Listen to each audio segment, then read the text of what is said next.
going to be prompt. Now I can call upon Brother Andrew to introduce our guest speaker.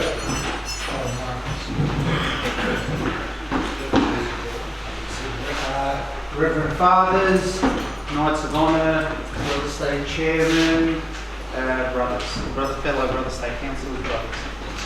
I hope you've gotten a lot out of this state conference so far and are enjoying yourselves, and I hope you had a decent lunch.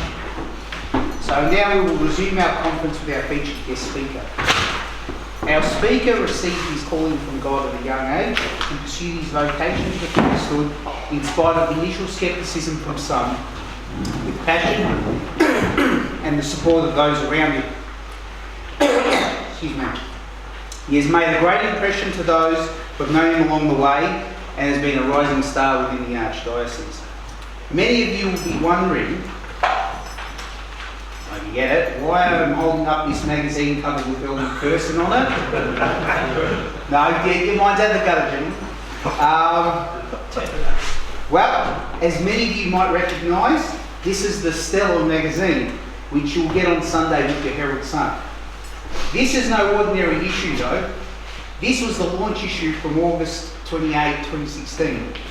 And to launch this issue, the good folks chose our guest speaker to feature in it in an article about vocations among the youth. So we might just indulge for a second.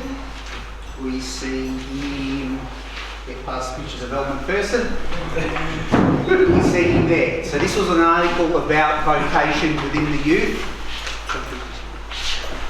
You see him from the camera. So this was an article about vocations among the youth, in which our guest speaker was featured. I'll pass that around for people to have a look, but I want that back because that's my only copy. If you're lucky, is it signed? No, I'm not actually getting the side. He also has a great singing voice and features on this CD a compilation of chants from the then Corpus Christi Seminary scholar. How much? I think that's pretty sold out. They'll sold out Collector's item. What's that? We're a collector's item. We at the KSC Priest and Supported Education Fund saw his potential long ago and had him as one of the interviewees at 2016's KSC Archbishop's Dinner for the Priest Supported Education Fund. I think I might try my. He was ordained a priest at St Patrick's Cathedral, Melbourne on June 24, 2017 at the age of 26 to the priesthood, and is well known to those parishioners here at Greater Box Hill as their assistant parish priest. He's also a frequent visitor at my parish of St Gerard's down in the north, where he stirs up much trouble with his old seminary buddy Father Francis Denton, celebrates a mass or two, and shows off his wonderful chanting voice at Easter Tenebrae. Oh, and he also celebrated the conference mass this weekend. Without much ado, brothers, may I introduce Fr Marcus Goulding.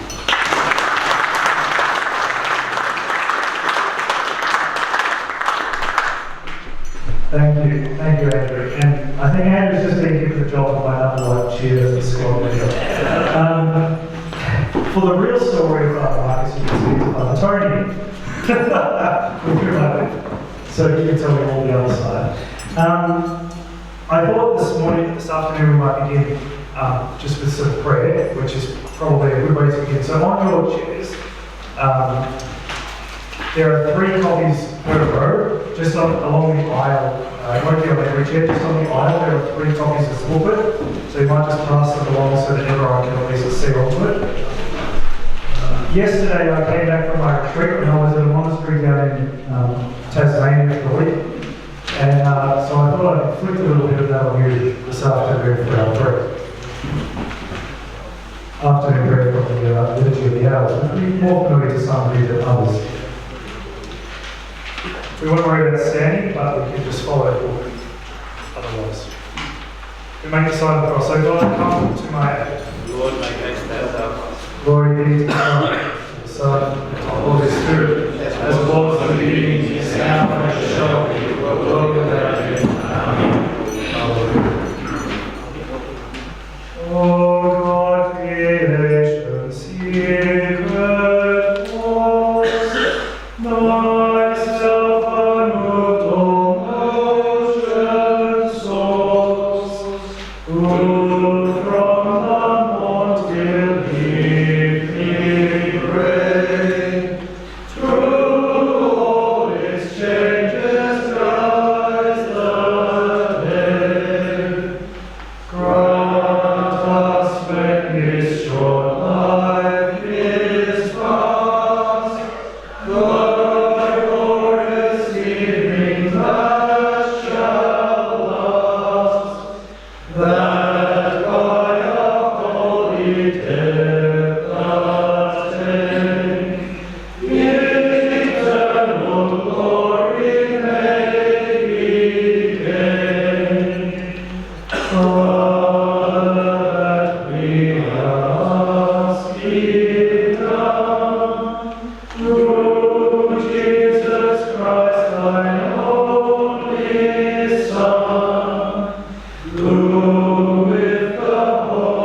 the quiet one.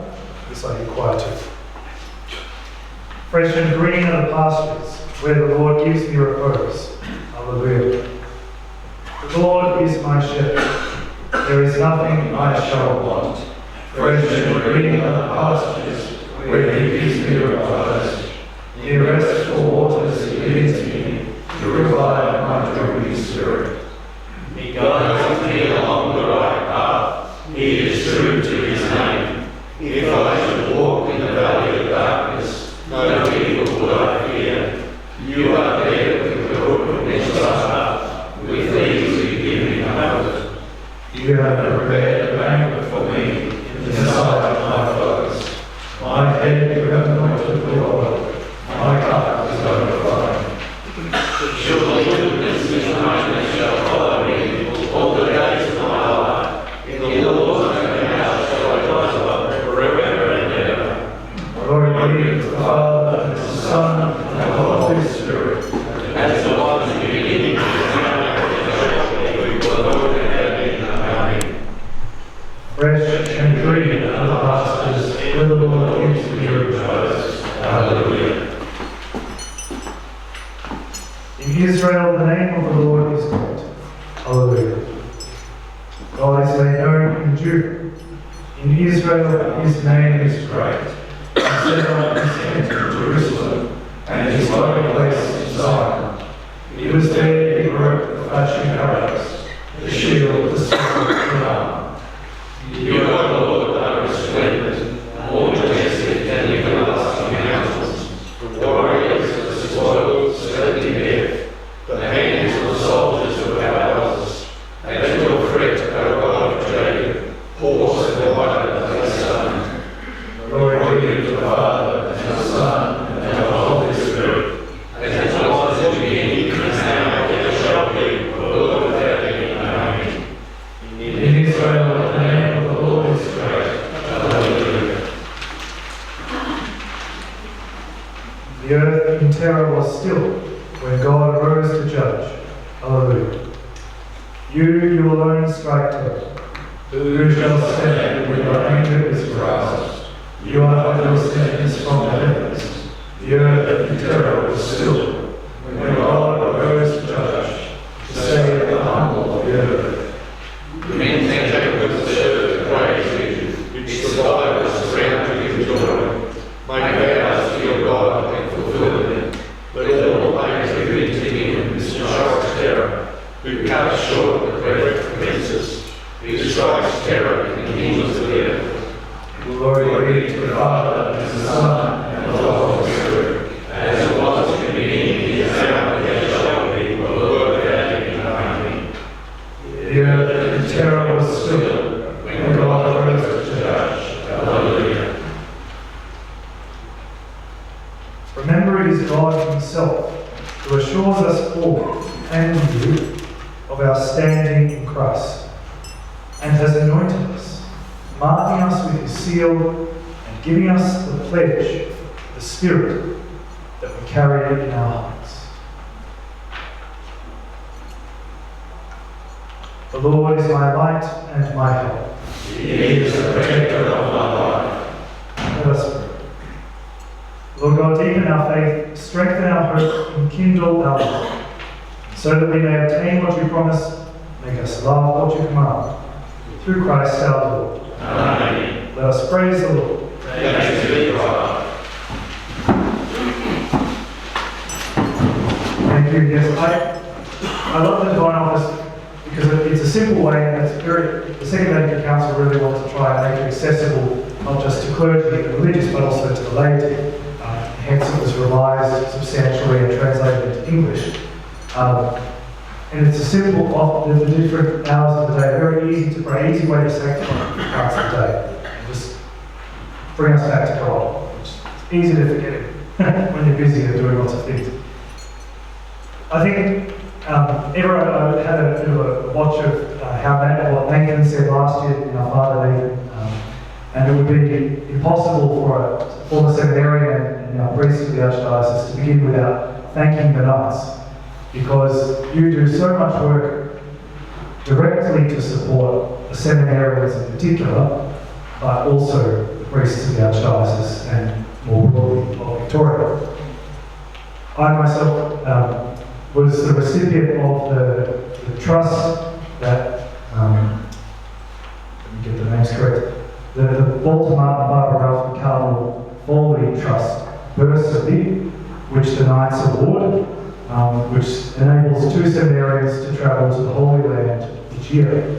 So I went to the Holy Land with that bursary in 2014. So that was a... Sorry to interrupt, but that, I didn't know that, but it's going to be turned down. It's a bit loud. Yeah. No worries, I'll hold it back. I'm used to having a... I don't think you need it. No, easy. I'll speak without. Yeah, some microphones you have to almost sort of like put it here and others back here. But yeah, so I've been personally supported by the Knights along the way in different ways, and more generally through the work that we do for the Priest Support Education Fund Dinner and so many other ways. So personally, to begin by extending you a word of thanks for all your hard work, because it really makes a difference and enables us to have experiences and broaden our understanding and education that enable us to be better ministers of Christ. So my task, again, it's a fairly broad task, but basically a couple of things: to share a few reflections from my couple of years as a priest, and also a few thoughts on how you as the Knights can continue to support the clergy. One of my favourite periods of church history is the Tudor Elizabethan period of English history, from about the 1500s up until about the 1650s. About 100-year window, 200 years or so. And it was not a fun time to be a Catholic in England. As you know, Henry VIII, who was himself, began life as one of the greatest defenders of the faith. He published tracts against Luther and all sorts of things and tried to beat the Protestants around the head. Ended up becoming one himself and did immense damage to the faith at that point in England. And so from there it was a very difficult period for the church, the Catholic Church in England. And it was then compounded by the intense pressure put on the church by Queen Elizabeth. They turned in particular on the clergy. It's something that the enemies of the church tend to understand perhaps a little better even than we as Catholics do sometimes, the importance and significance of the clergy in the life of the church. Not because we ourselves are particularly special, but because of who works through us. Because Christ works through us. And so Henry VIII's people and Elizabeth's people targeted clergy in particular. One of the things that motivated Henry VIII and also Elizabeth was supposedly sins of the clergy. So at that time in England, the monasteries were the bedrock of Catholic faith. The Benedictine monasteries in particular, but the other orders as well, basically founded the faith in England, and entire cities developed around these monasteries. And as happens through the course of time, they became also very successful businesses. And so the monasteries were seen to be false to their mission because they had become so wealthy. So it wasn't necessarily the scandal that we deal with today.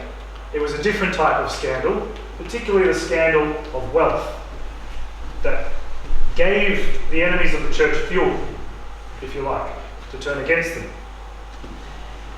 But like in our own day, the sins of the clergy give our enemies fuel to turn against us. And like Catholics in Tudor England, Catholics today, all of you, have seen the situation of the church in our society change within a lifetime. Yeah, this only happens this happens very rarely in the history of the church. But within a lifetime, within your lifetime, things have changed dramatically.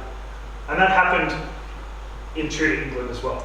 There were people who were born and who would have remembered Henry VIII writing tracts against Luther, who then experienced the incredible persecution that his successors inflicted on the church. Completely different realities within the space of one lifetime. Those times and these times are therefore times that require men of intense faith. They either make or break us. Intense faith. It's easy to sit around and think, oh gee, wouldn't it have been good?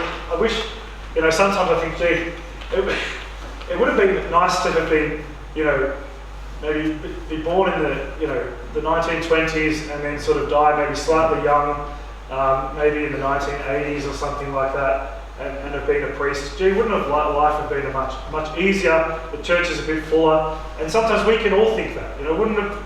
Gee, Lord, why me? Why me? Why did you choose me for this time?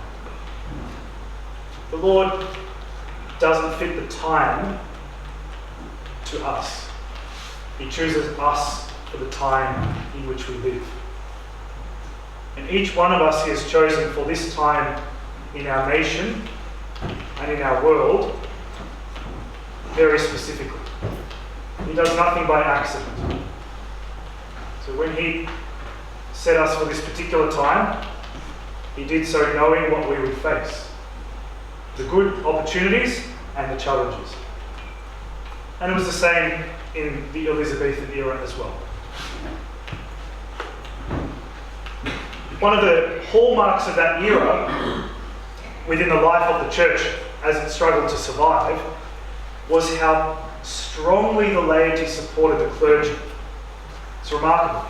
The whole problem, one of the catalysts for everything that happened was the sins of the clergy. It was used as the great excuse to attack the church. And yet the laity supported the clergy with incredible faithfulness and remarkable faith. And they didn't support their priests for any purely human motive. They didn't support their priests because they liked their local priest, they thought he was a good bloke, they could have a beer with him, or an ale or whatever it was then. No, that wasn't the reason that they supported their priests. It might have helped. They supported their priests because they found in him Christ.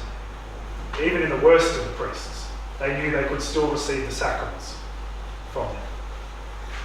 And so it was this incredible faith that meant that even in the most difficult circumstances, the laity really stuck powerfully and strongly by their priests, and many at great personal cost.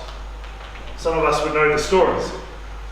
But just as many laity almost were executed as priests in that period. Why? Because the laity were found to be harbouring priests in their houses, or to have been providing financial support to the clergy, or whatever it might have been. The laity copped it just as much as the clergy did. But they stuck by that. It would have been easy to walk away. They stuck by it. One of the concrete ways that they helped priests was by building priest holes. Little holes in the wealthier houses where priests could hide if they were found, if the authorities came and they were saying mass or in a particular location to provide the sacraments. Some of these houses had priest holes where the priest could sort of hide into it, and then there'd be a bookshelf put in front of it or something like that, a secret door, and he'd run down and sort of live in the cave for a couple of days until the authorities went away. So my first suggestion is let's start building priest holes. I'm coming to your house. We're not quite at that stage yet. But there have been periods in the history of the church where that sort of effort was required by the laity to ensure that they could receive the sacraments. Okay? So this is the experience of our forefathers. Not in living memory, but in the memory of the church. So I entered the seminary in 2010. I was 18 I finished high school in 2009.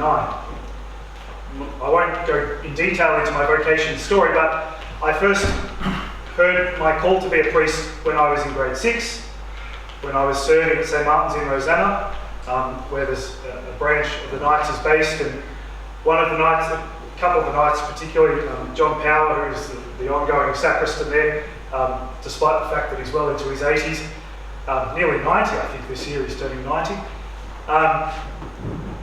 was a really powerful encouragement of my vocation. He used to say to me, I don't know, he never said it to my brothers who used to also serve, but for some reason he always only said it to me. Be a priest one day. Sure enough, here I am. But he encouraged me. So I'll come back to that later. Hopefully I'll remember, but it's a simple point. Your presence in your parish, in whatever role you have as knights, but in the other roles that you have, to encourage vocations and your priests. A positive word of encouragement can support a priest all day, really, it can. Because sometimes we get lots of other things as well. Or get tired, and having a word of encouragement can make a big difference.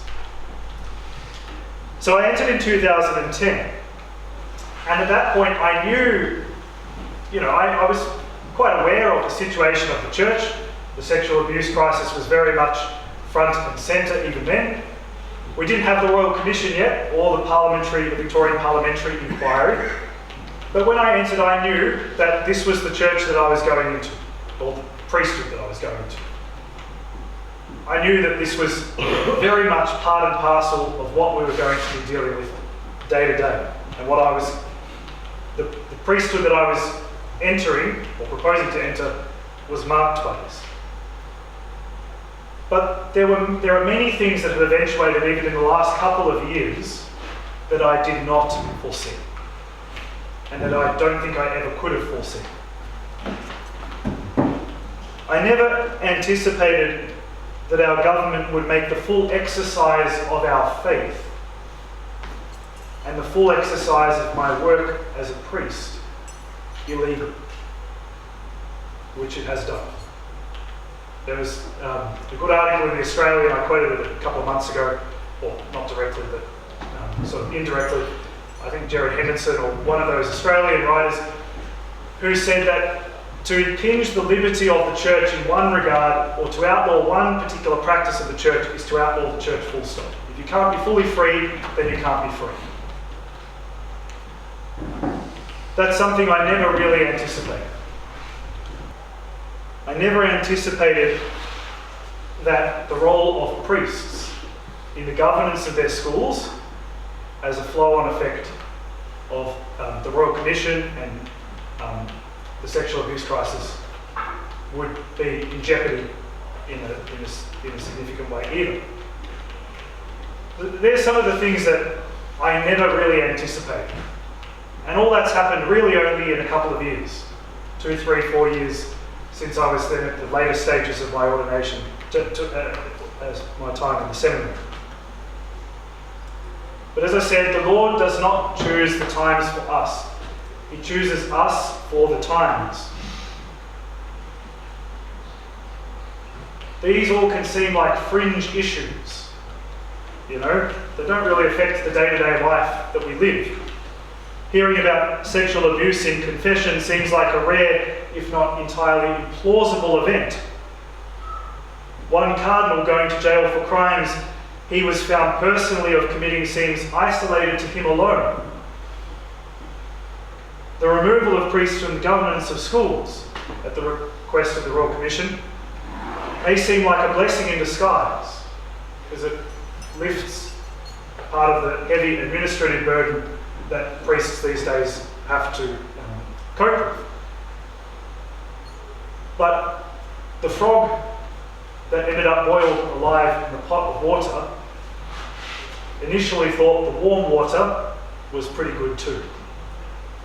When it got put in the pot and the water started to heat, and it found it was a bit warmer, oh, that feels good.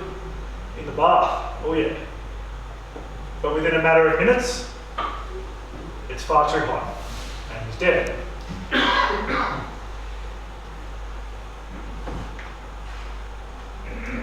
one of my primary reflections after 2 years as a priest is that the Lord has called me to be his priest in the midst of all of these challenges that I never anticipated.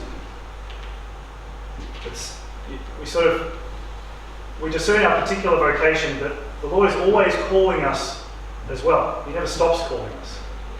And he calls us to serve in this particular time.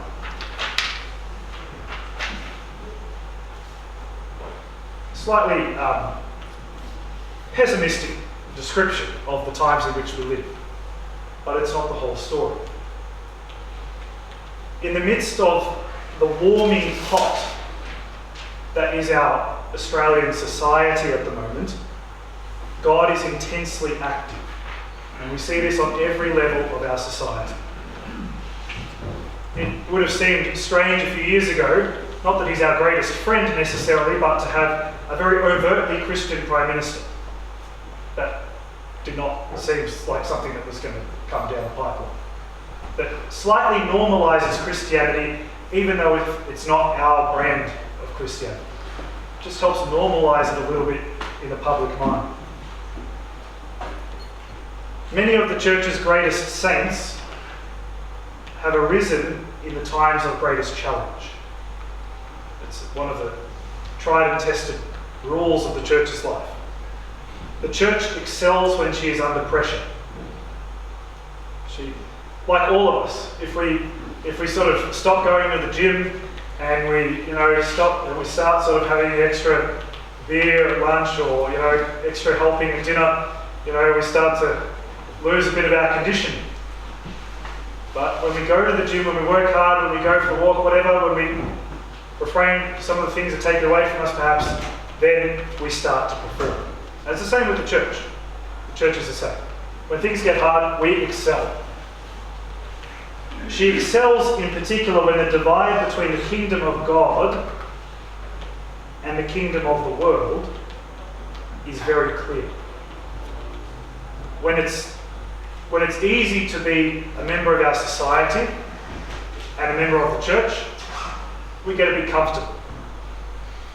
When it's hard to be a member of the church, and it means that you have to subscribe to things and live in a way that doesn't really conform to the world around us, it gets a bit more challenging. But that's when the church excels. And it's this sort of scenario that I look forward to as a priest. I look forward to that furnace faith that will be born by the church in the next 20, 30, 40, 50 years in Australia. As Pope Emeritus Benedict XVI said, it might be a smaller church, but it will be a church intensely alive, even in its perhaps slightly diminished size. A church that is alive.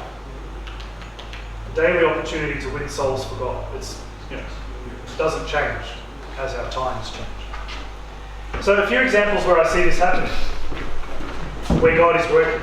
So just this week, as I said, I was at a monastery in Tasmania for my retreat for a week. And it's quite a sort of traditional monastery in the sense that all the liturgy and the psalms each day is in Latin, and they live very, very strictly the Benedictine rule. But it's a monastery founded by a very brave American monk from a French monastery, but with 7 or 8 young men, my age, who have decided to commit themselves to this life or are discerning committing themselves to that life. When I was being brought back to the airport at Hobart on Saturday, seems like an age ago already, it's only been 24 hours,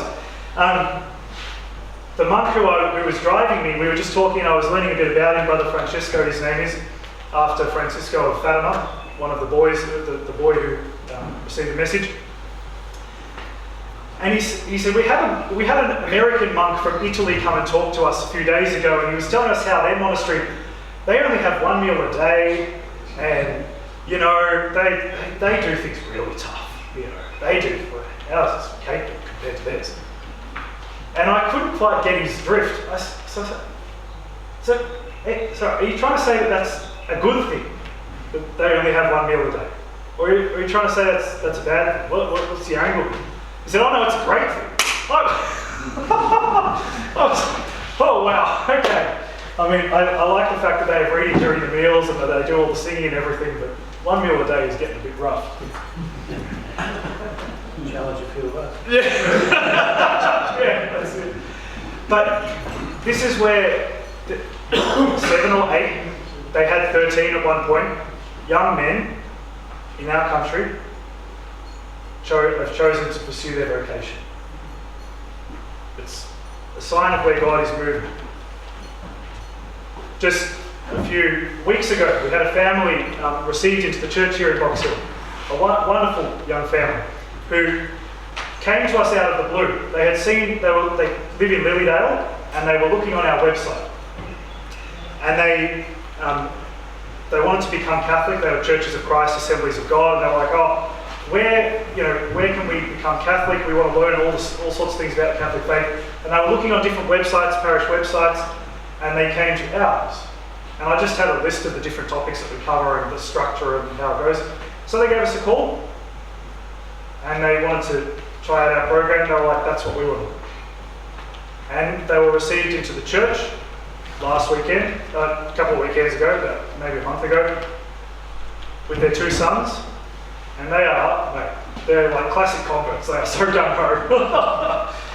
But beautiful, beautiful faith that just came out of the blue. I didn't know who they were. They just rocked up at our door. You know, there's God working. Amazing, amazing. Our youth group. So Father Michael Gallagher, who's known to several of you and known to this parish, he started it about 3-4 years ago, maybe 4 years ago. And starting youth groups is one of the hardest things you can ever do. Every time I see him, I commend him. I say, I run the youth group and I've been able to build it, but you started it. You know, that's tough going. When you've got nothing to try to get something, that's hard. So he started, he had about 5 to 10, and over the last 2 years we've been able to build it to 25 or so. Young people, all from our area, not all from our parish, most from our parish, most of whom are regular at Mass, and the ones who are not regular at Mass will be eventually. Because all their friends at the youth group go to Mass all the time. We have adoration once a month, lots of good things. We had a vocations forum with the Archbishop and a couple of Dominican sisters from Melton South, Brother Louis, conventional Franciscan, and my aunt and uncle as a married couple. And we had about 30 of the kids there, just talking about the different vocations, just giving a bit of witness and testimony. And it was amazing, a powerful witness. And they were all talking, the girls talking to the nuns, they couldn't believe it, nuns with habits. It was like, what is that? Their heads nearly fell off. But it was able to, that will have such a powerful impact on those kids. Even if it's just a matter of living marriage faithfully and to the best of their ability, done our job. Plant the seed. So I could go on and on. But there are many ways that even in the midst of this challenging time that is increasingly challenging, God is working very hard and giving us many opportunities. We just have to say yes. It would have been easy for me to say to that couple, oh look, you really should go back to your parish in Lilydale. I don't have time. It would have been easy to say, oh look, I can't really be bothered with investing my time every week in the youth group. God gives us opportunities and we just have to say yes. And He runs with it, just to be generous. So, that's a little bit of my perspective over the last couple of years. That there are immense challenges, but there's also incredible opportunity. It's never just a one-sided coin. God is always working. So then to move on to you particularly, and how you can, just a few thoughts about supporting the clergy. The Knights sit, as the laity do. Earlier in the year, I understand Nathan spoke to you about the role of the laity in the church and your role as laity and the holiness you pursue and the mission you fulfill and accomplish. The laity sit on that bridge between the inner life of the church, the life of faith, and the secular world. We priests who live in parishes do as well, but you really live on that divide, that dividing line. And so the work of the Knights to serve the inner life of the church, but also then to try and bring Christ out into the world that does not yet know Christ. So one of the ways that I think the first thing and most important thing in this time, it's a time where even within the church there's a lot of division. We all know the challenges. One of the best things that the Knights can do, I think, the first thing is to support our clergy, but to support the church, is just to be faithful. As so many of you already are. As you all already are. To be faithful. To be men who pursue holiness in their daily lives. And particularly to embrace everything that Christ and the church teaches. Although it can be hard, and we may not understand it all, there's nothing more damaging to the church and her ability to effectively proclaim Christ than if people think that we're proclaiming a mixed message. That if you're in business, that's like you're stuffed. If you're selling a mixed message, you got no chance, mate. Go to the back of the queue. And we're sort of in a bit of a bind like that in some respects at the moment. So trying to help sell a single vision, the truth that the church is perennially taught, that is not the church's own making, but is given to us by Christ himself, and we just simply hand it on so that everyone can hear it. You can do that in your own place, in your own families. It's hard. It doesn't win us many friends. But simply to witness faithfully in your own place. First step. But a bit more practical. So I think firstly on a diocesan level, again, I know you already do a lot. One of the things that, our bishops are in a very vulnerable position. And Archbishop Colin sort of made that point at different times to the priests. Our bishops are in a vulnerable position. They're under immense pressure within the church and without the church. Nobody likes anything they do. There's critics of everything. So to support the bishops, not just in particular endeavours like raising funds and otherwise supporting the education of clergy or priests, but to know that when they speak out, and the Archbishop has spoken out boldly on several very, very complicated issues. He's stood up against euthanasia. He stood up for the seal of confession. He stood up in his own way concerning Cardinal Pell. And that's hard to do. The bishop doesn't go to bed and think that that's easy. It's all water off a duck's back. It's as hard for him to do that as it is for you to speak the truth in your own families.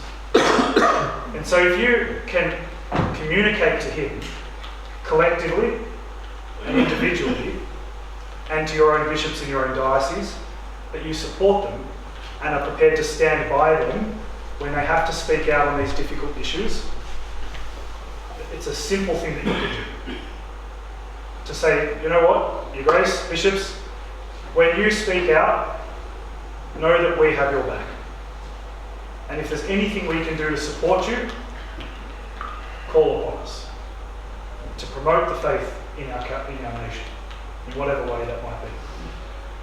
Because sometimes I know they feel like it's just them and they're sort of stuffed, and it's the media department, they sort of try and wheel them out, but they get it, it's very isolated.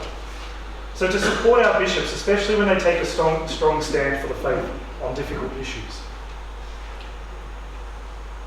One of the things that I think the Knights, where there's great opportunity for the Knights, is in cooperation with other entities.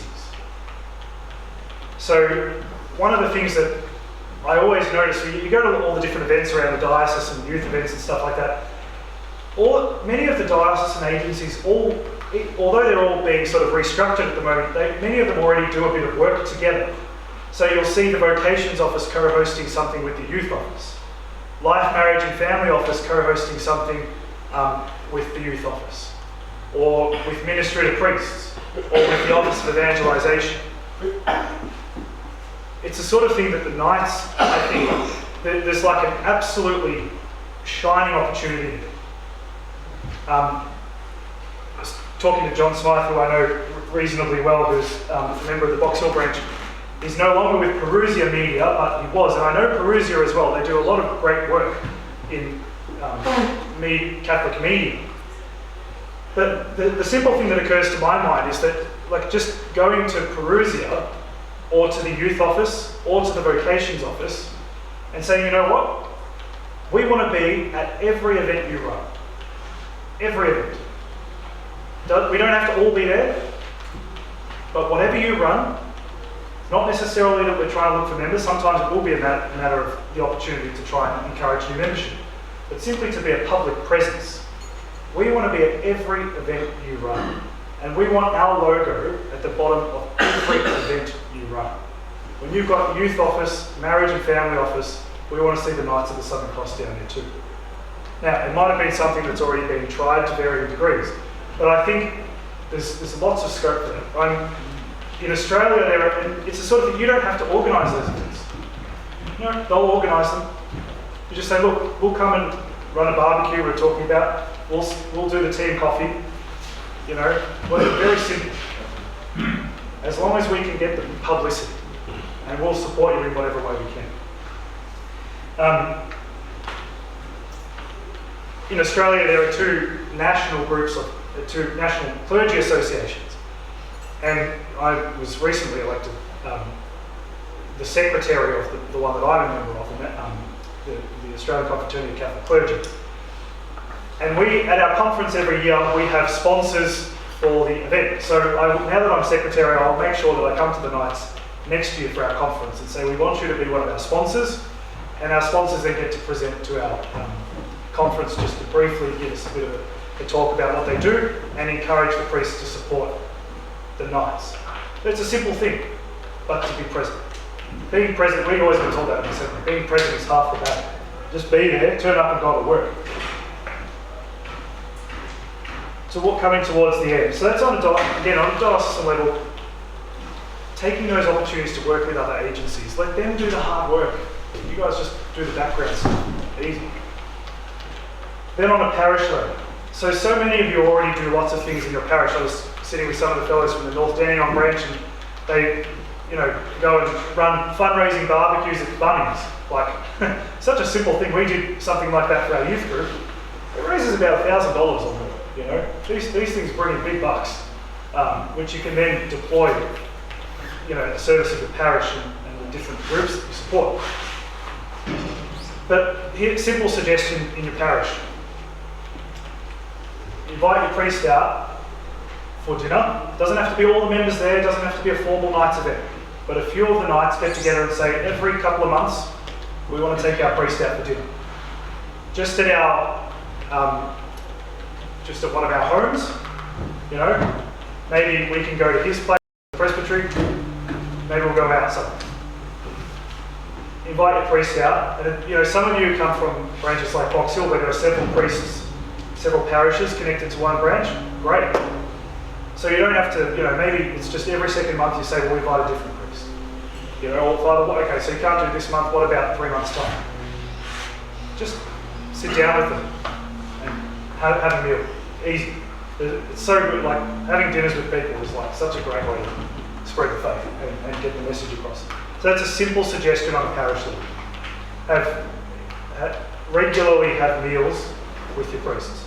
And some of them may not want to, no worries. Bygones be bygones. But the ones who do, grab it. Finally then, and most importantly, prayer. In Elizabethan England, the only thing the church had was prayer. Really the only thing the church had. The church lost its monastic schools, the great universities, Oxford, Cambridge, founded by Catholics, founded by the orders, gone. The whole education system was swept away. We lost our bishops. There was one faithful bishop in all of England, St. John Fisher, who was promptly executed. There was not a single Catholic bishop in all of England for over 100 years or so, a long time. Imagine.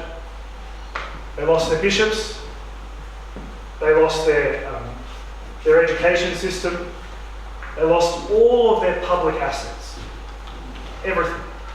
They couldn't even gather together for a cup of tea without the military coming down and cutting off their heads. All they had was prayer. And by goodness did they pray. They prayed their hearts out. Many of them gave their lives to pray. I know that many of you are strong prayers. John Murphy, Tim, Bill, here in Box Hill are at daily mass and the adoration whenever we offer it. If we put on all that meeting, that's the sort of prayer I'm in. Above and beyond Sunday mass, whether it's the rosary, whatever it is, whether it's to pray to support clergy or just the parish and the church in general. Prayer is essential. Asking God. If we don't ask, if we ask, He'll give. Simple. To conclude, a couple of little, very short reflection quotes from some of the saints of that great period of challenge and opportunity in the life of the church. One of my favourite saints is St. Robert Southern, who was a Jesuit, and he did lots of good work in Elizabethan England, running from priest hole to priest hole, saying mass, bringing the sacraments, and eventually he was executed. He wrote this little reflection, which is so applicable to our own time. We therefore are under an obligation to be the light of the world by the modesty of our behaviour, the fervour of our charity, the innocence of our lives, and the example of our virtues. Thus shall we be able to raise the lowered prestige of the Catholic Church and to build up again the ruins that others by their vices have caused. Others by their wickedness have branded the Catholic faith with a mark of shame. We must strive with all our strength to cleanse it from its ignominy and to restore it to its pristine glory. You couldn't have written it better if it was written yesterday. One of his predecessors, and similarly outstanding men who gave their lives for the church, another Jesuit, St. Edmund Campion, who significantly tormented Queen Elizabeth by the way he was seemingly able to escape the clutches for a long time, not forever. He wrote a brag, which he published and sort of tormented her publicly. And just a little quote from it. He was speaking, he refers to the society, the Jesuits, but I think we can place the knights there. The knights we can substitute there. And touching our society, he says, and touching the knights, be it known to you that we have made a league, all the Jesuits, all the knights in the world, cheerfully to carry the cross you shall lay upon us, and never to despair your recovery, the Queen, the people of Australia, while we have a man left to enjoy your Tyburn, the place where they were executed, or to be racked with your torments, or consumed with your prisons. The expense is reckoned, the enterprise is begun, it is of God, it cannot be withstood. So the faith was planted, so it must be restored.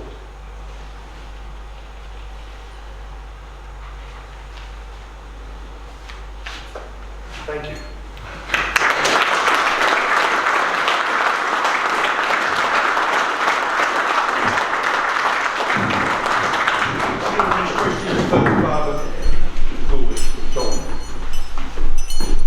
Good. It doesn't have to be specific on anything I've spoken about. If you've got more broader questions, any other thoughts about connecting to the work of a priest and opportunities around that, feel free.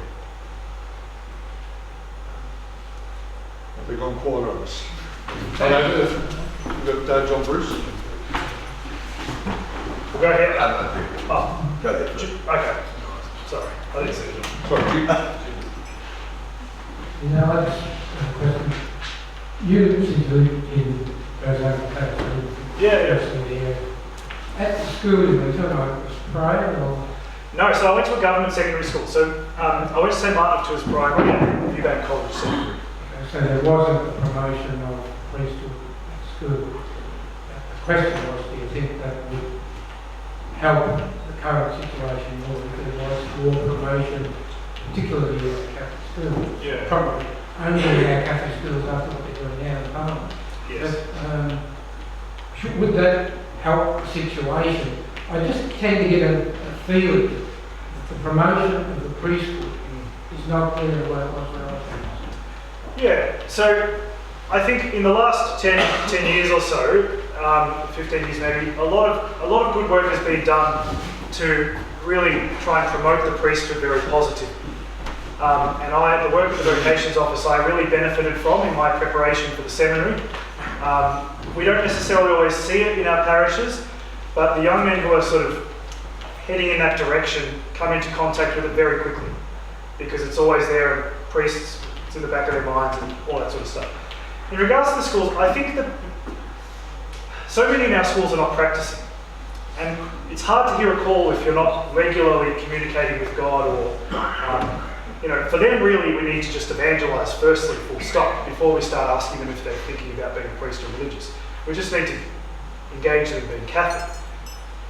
It's places like the youth group, places that not every parish is going to have it, but the parishes that do have those opportunities, the youth that we do have, that's where we need to seize the opportunity.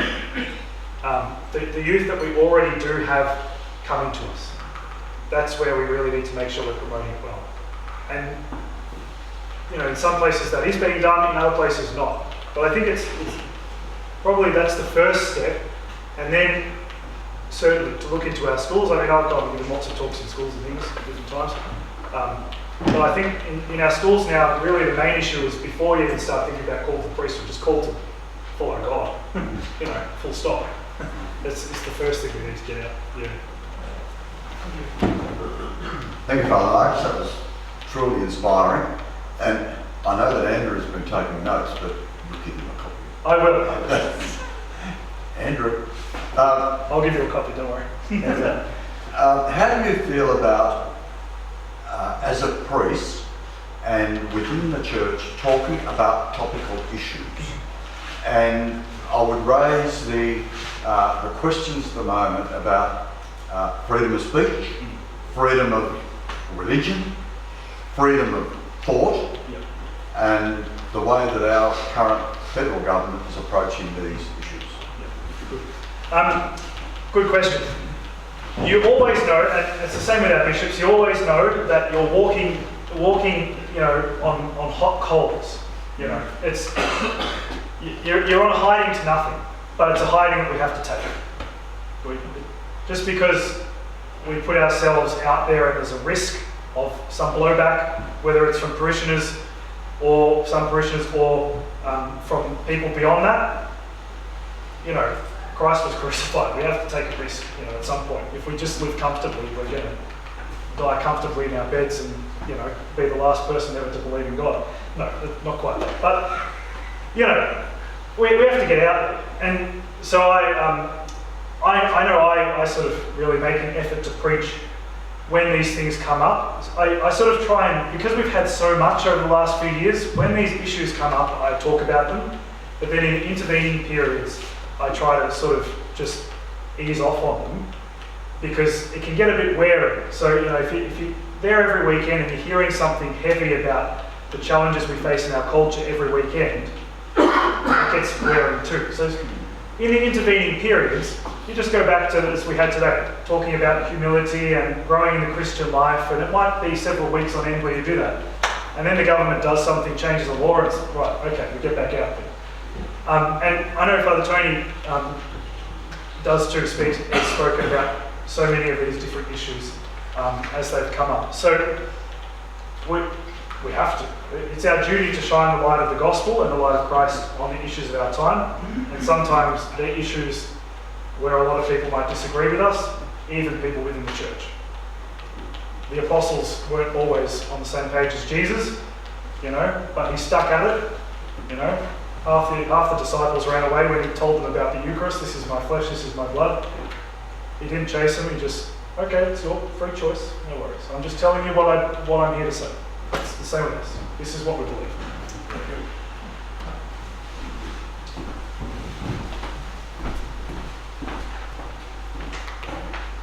As Gavan, just keep going. It'd be interesting for you to know that the Council of Priests employed the Master Solemn Cross to collect their mail and send it out. So, okay. Yeah. Yeah. See, I didn't know that. But so like there's already a little connection, which you can then use to go another step further. You know, to try and use that connection to also boost your own promotion, rather than just providing a service, which is important. But as you provide a service, also take the opportunity to promote yourself. Good. That's good to hear. Dom. Go ahead, Dom. Local boy. I'm always amazed at the call of God's call to become priests. Something that I think, it's a very strong call. I just want to share with you guys one of my friends, priesthood, share his story, as a boy. He was in Hillsville with those guys, working with the whole family there. And out of the blue, he got this miraculous urge to get out of there as quickly as possible. They had such a strong effect on him that he became a priest. So, it's almost his point of saying, isn't it? So, Yeah. Wow. that's one of the stories I think. Yeah. I mean, you know, there are just a couple of little tasters. Again, it's how God works. You know, it doesn't happen for everyone. Not everyone has like this sort of lightning bolt moment where God's like, "Well, be my priest." But there were a couple for me, and one of them was a simple one. Again, how you can encourage vocations. I was kneeling one day. I was about 14, and I was preparing to altar serve in my parish. And I was just kneeling before Mass, saying some prayers. And I was praying to Mary, and I said, "Mary, just, you know, I'm your age or so." I was telling a story to the youth group last night, and I was like, I was your age, you know. And I said, "Mary, help me to know where the Lord is calling me. Help me to understand where He's calling me. Is it the priesthood?" Which I think it might be. And so I knelt down, I was praying a Hail Mary, and halfway through that Hail Mary, "Thy womb, Jesus, Holy Mary," and I got a tap on the shoulder, and one of the parishioners came up to me and interrupted me and said, "I think you would make a great priest." I was like, "Oh!" So I gave up Marian devotion on that day because she's far too powerful. But, you know, again, that parishioner would have had the thought in their mind when they were sitting in their pew, "Gee, oh, wow, what a prayerful young man. Maybe I'll go and give him a word of encouragement." "Nah, I don't want to interrupt him." But they said yes to God in that little moment. And it stayed with me. It will stay with me till the day I die. That's simple. I know their face. I can't remember their name. And I'm sure they've gone to God. But that person spoke God's word to me at a very decisive moment, just when I needed it. And we all have that opportunity. When God calls, yes.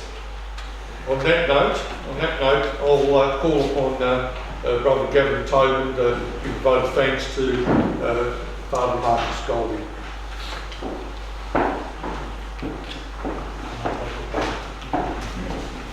Thanks, Tom. Brothers, I think the theme today is the support of the clergy. You look around this room and I think it's pretty fair to say that Fr Marcus is the youngest one in this room. Apart from his nips there, he's in charge. There is the future for the church, and it is with the clergy because they will have to lead us, but we need to support them. And it's great that Fr Marcus is asking for our support. How many of us look back to the past when the priest was there, up on the altar, up on the pulpit, had the big, altar rails between us that keep us away from him. But Father is asking us for support and loyalty. I think one of the things which those are attending and still putting into the church is the loyalty. Many, many years ago, in the last century, we started the Priest Support and Education Fund. And I happen to be one of the original members of that. A lot younger man in those days. But the key to that fund was the word support. It wasn't to raise money. Sorry about that, Carmen. It wasn't to raise It was to have this dinner where all of the Catholic community and others who were supporters of the Catholic community would come along and see the young men, the boys, who were then going to become men and priests. And every year we have, 20 or 30 seminaries, I think, are there, the older men usually. And for us, it's amazing to see 400 people rocking up. That's right. But I remember when it first started, and we're talking to people, and probably in the early part of the century, maybe around about 28, 29, perhaps when Father Marcus came in, we'd say, how many men do you think are at the seminary there in Carlton? Oh, count on one hand, the average Catholic would say. This is practicing Catholic. When you explain that, no, more than that, 2 hands. No, it's 40, 50, 60. They didn't realise. But when they went to the dinner, they saw that what it is. And loyalty is very important. We require support of the priests, and if we ask them, I hope they will support us back. Because when we started back in '99, the seminary was desperation times. And we're in desperation times now as an order. And I think it's great what you said about getting involved with all these other organisations. We can't just no longer hope that people are going to come and join us. We've got to give reason for people to join. And I know that we're doing that. We're meeting this week with Father Michael Gavan to talk about bringing young men together in a group in the Glen Iris area. We're really pushing hard, but we've got to do things differently. And look, it was inspiring to hear what you had to say, Father Michael. Like, in a few more years, you'll probably be a parish priest, and you won't be with my mom because I'm at St Dominic's, and I don't have to do anything there. You will get Father in with another parish. We've met him, he's come and spoken at pastoral meetings, and it's great to hear the future of the church. Now, there's a bottle of wine here, I presume, is there? A bit stronger than wine, I think. Oh, well, you know, it's only having one meal a day now in the future. I suppose this will last a long time, won't it? Box will have to take me out for dinner and then I'll bring it along. On behalf of the KSC, I'd like to thank you